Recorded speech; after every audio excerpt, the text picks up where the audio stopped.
My own wasn't quite as sad, although close. Back before my wife and I married, we went out for a couple years. Then, with no reason, she wanted to see other people, and maybe get back together later. I was destroyed, and I threw myself into my work instead. A year later, the guy she traded me with cheated on her, and they broke up. She contacted me, but I refused to talk with her. She went back to him, and they stayed together for a couple more months, and he cheated again. This time, they parted for good, and she attempted to contact me yet again. And for a second time, I refused to speak to her.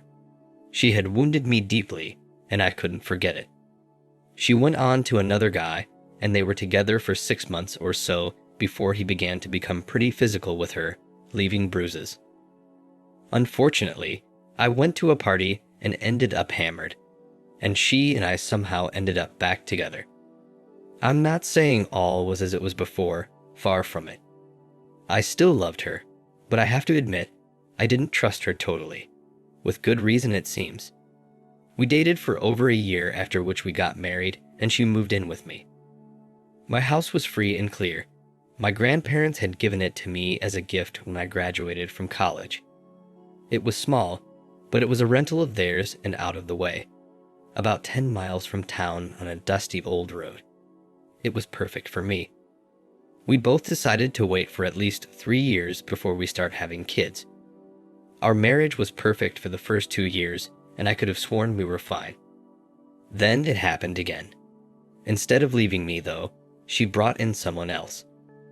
Without my approval, which I'm sure she knew. It was Valentine's Day, and I got off work after a half day, bought flowers and a nice card, and headed on home to find a car I knew sitting there. I knew it because it was the same car her old boyfriend she dropped me for drove. I parked a distance from my house and walked the rest of the way. The front door was locked, understandably, and I went around to the back where we had a key hidden and went in the back door. Through the kitchen and down the hall I went after making sure no one was in the living room, and I heard them before I opened the door, the springs squeaking and the moans. I opened the door just enough to look in and make sure it was my wife. Hey, anything can happen, and I needed to see with my own eyes. Yep, there she was, on her back under the covers with Tom between her legs, and the covers moved up and down with him pounding my wife. My beautiful young wife, lean and so full of love for someone else. It never dawned on me to harm them. I wanted her gone from my life. To see her offer everything that was mine to someone else was painful beyond what I could imagine. I had to break up the party and walked in. Annie saw me first and shrieked, pulling the covers over her face. Tom jumped out of bed as he began to pull his clothes on. I just watched quietly. The room was silent except for the sobs coming from under the covers. When he finished dressing, he looked at me, hoping I'd get out of the way. But I continued to block the doorway, even though he was substantially larger than me. Then I broke the silence. I asked if he isn't forgetting something. He looked around in confusion and back to me. I looked at him like he was an idiot and said, "Take her with you. Get her up and dressed, and the two of you get out of here." Immediately I said that, she started screaming. By the time it was over, I made him drag her from bed, forcibly put the clothes on she'd already worn that day, and he dragged her from the house screaming at the top of her lungs. Tom had moved back to town to his parents, and I told him over the next few days I would be dropping her stuff off at his house. Throughout all of this, he never uttered a word. Outside of being a well-known man whore, he was a likable guy. Unfortunately for my wife, a little too likable. I could see him forcibly holding her in the car as they drove away. True to my word, I dumped off everything of hers I could find in Tom's yard. No one came out and I didn't knock on the door, I just threw it out. It wasn't until a few days later, I found out she wouldn't go to his place. He took her home to her parents about 60 miles away. She had been calling the home phone and my phone so often, I'd finally unplugged the house phone and changed the number on my phone. I had nothing to say to her. A few days after I dropped her stuff off at Tom's place, her parents drove to my house. Annie was in the car too, but I told her dad when he came to the door that if she got out of that car, they all needed to leave. He told her to stay, where I could see her begin crying again. Then both parents came in. First, they apologized for her, but I told them it wasn't their fault. Then they wanted to know what they could do to make it better, to help us get around it. By their reaction to my answer, I guessed it never entered their mind. I told them there was nothing they could do, and that Annie was damaged goods and I had no desire to have her back in my life. She cheated on me in my bed and we're done. I told them all this in a calm, even voice, yet a very firm voice, leaving little opportunity for argument. Then I told them everything from back when we were first going out and how she had acted earlier. That surprised them both. Sue, Annie's mom, tried to explain how devastated Annie was. That got a snort out of me, and I told them she wasn't nearly as devastated as me. She got fucked, but I was not only fucked, I lost the woman I'd planned on having children with, raise them, and grow old with our grandchildren around. Throughout this, I was crying, and so were both of them. But I let them know it wasn't something to be fixed. Annie needed to move on and find someone else, and I mentioned Tom's name, which earned me a dirty look. Sue let me know Annie swore she would never even look at Tom again, let alone take him as her man. Of course I told them it's too late. She'd already taken Tom, she'd chosen him over me, and that was that.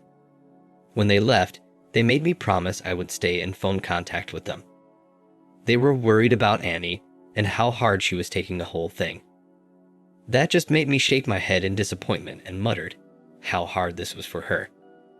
I think it was the next week, George, Annie's dad, called and asked if I would talk to Annie, but I refused.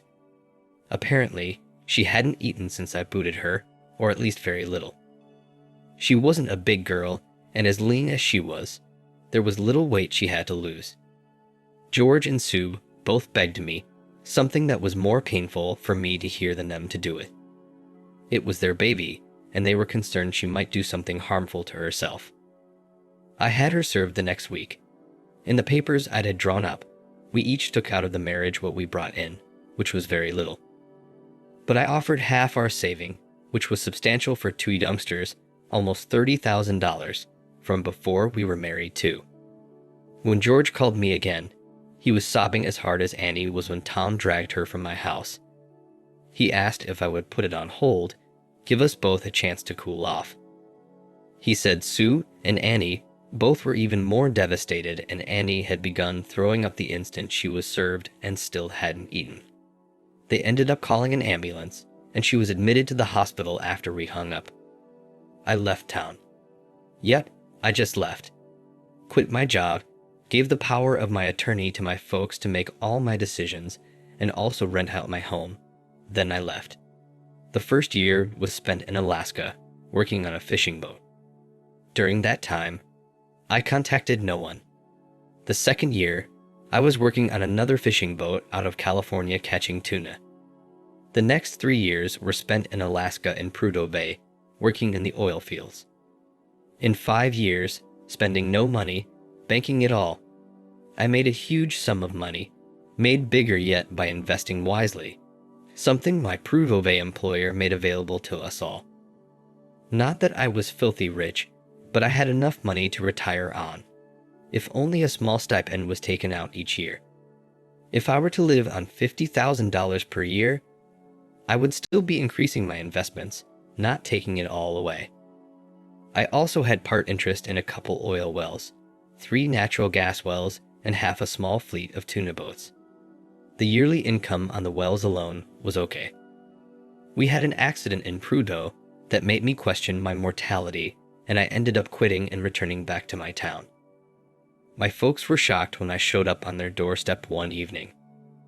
Our conversations had been limited. I didn't want to be reminded what I had lost. But my homecoming was fantastic, and the next morning, they had called all our family, and a big party was planned for the next afternoon, a Saturday. They caught me up on Annie.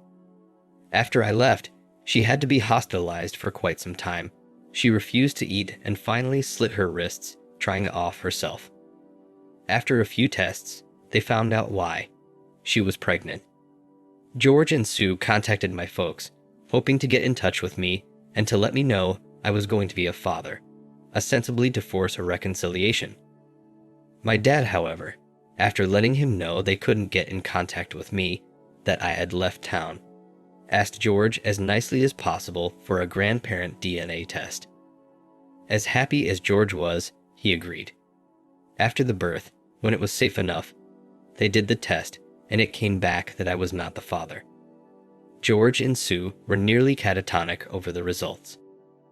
I did find out I was divorced though. Annie refused to take half the money and it was still sitting in the bank. After the baby was born, he had a full head of black hair exactly like Tom. He manned up and married Annie after finding out he was a father. They had been married almost 4 years and had 2 more kids. They lived in his own house and he was making a decent living. Annie stayed at home with the kids and the few times my folks saw her, she seemed happy enough. At the party, I was shocked to see George and Sue stop by. They had been invited by my folks and wanted to see me. I had a nice talk with them both. They said Annie was happy enough with her kids, but not so much with Tom. He still stepped out on her. He just couldn't keep it in his pants and had brought home a few surprises for her. It sounded as if she wasn't going to leave Tom over it. After all, just like I had told her folks, she was damaged goods and who else would take her? They were both happy to hear how well I'd done while gone, although I didn't tell them I was by our standards rich, not wealthy, just very well off. They were sad and both admitted they wished they were still my in-laws. I saw Annie one day when I was sitting at a local deli, having a sandwich and drink while doing business online. She had her 3 kids with her and looked shocked when I looked up and we made eye contact. I wasn't angry anymore. I had put it behind me. She walked up to me, much akin to a deer that is about to run, and when I didn't bite, took the seat I offered. We had a good talk, but when she tried to explain and apologize, I told her no way. I didn't want to hear it. She tried a couple more times until I threatened to get up and leave. After that, we had a nice lunch I bought for her. Her kids were nice, and I had the oldest, a boy, sitting on my knee by the time it was over. At one point, she looked at Timmy sitting on my knee and began to cry, telling me he should have been my boy and this should have been our life together. I just smiled and told her I had always dreamed the same thing. At my words, she got up, grabbed her kids and diaper bag, and damn near ran out the door. It was a funny thing. A year later, I was married. Who did I marry? The tenant living in my house. My folks asked me to go over and talk with her moving out, and we kind of hit it off.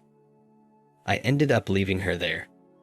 She was a college student, and my folks had made the rent low enough so she could afford it and really had nowhere else to go. We began to go out, and after a few months, we knew it was true love. I didn't ask for a prenup. Perhaps I should have, but I didn't. You see, Janny didn't know she was marrying a well-to-do man. I wasn't the wealthiest, but I wasn't broke either. I had things going on for me financially.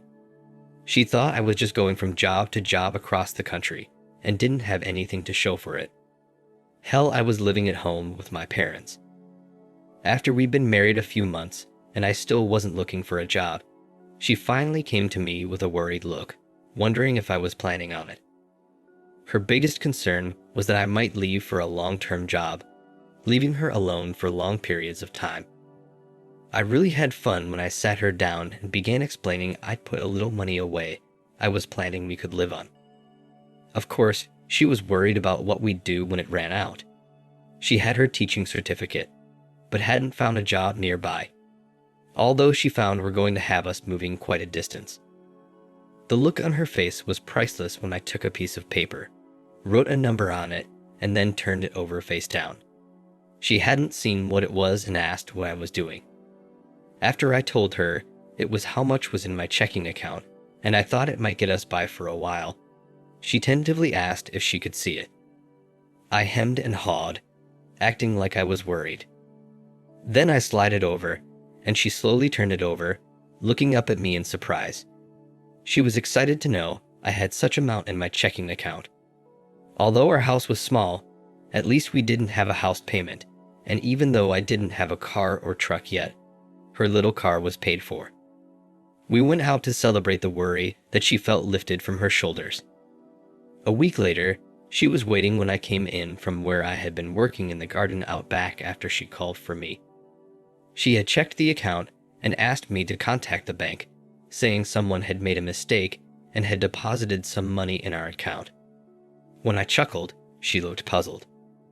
When I told her it was an automatic deposit since it was the first day of the month, she seemed even more puzzled. She left me and went for a walk, saying she needed to be alone. When she got back, she found me back in the garden and sat down. She watched for a bit, and I finally sat back and took a good look at her. I could tell shock was still in open display. That evening, we went out to dinner. We had just our sit when I saw Tom, Annie, and their kids across the room. Both had seen us. I didn't know if they knew I was married. This was the first time I'd been out with Janny that I'd seen either one. Janny looked when I mentioned them, but that was all. She ignored them after that. She knew who my ex was from photos and knew the story, but this was the first time she'd seen Annie and had a name put to her. Our town wasn't big, but neither of us were much on going out, preferring to be alone for the most part. Before our food came, Janny stood and excused herself to the restroom, and it wasn't until our food came that I realized Annie wasn't sitting with her family. That worried me. Janny wouldn't do anything, but I guess she wanted to meet the ex. Janny never said anything but looked a little smug when she returned. I glanced over and saw Annie sit down with her family, and it looked like she'd been crying. In only a few minutes, they had paid their bill and Tom gave me a dark look when they passed us to leave. Tears were still running down Annie's face when she walked by without acknowledging me. Janny confessed to seeing Annie leave for the restroom and couldn't resist going in and having a talk. After introducing herself, she just told Annie she would never know what she'd thrown away. Anything else that was said wasn't shared, and I didn't care to hear it anyway. Annie was my past, Janny was my future. Over the next few years, we welcomed our two beautiful children, a boy and a girl, and while we lived in the same house, Janny drove the same car and was working at the local high school finally, while I drove my same used Chevy pickup I'd bought. Things were good for us, and we lived peacefully. Even during the summers, we stayed at home to take care of our little house. We have little need for much more. And as for Annie and Tom, well, let's just say revenge is best served by living well.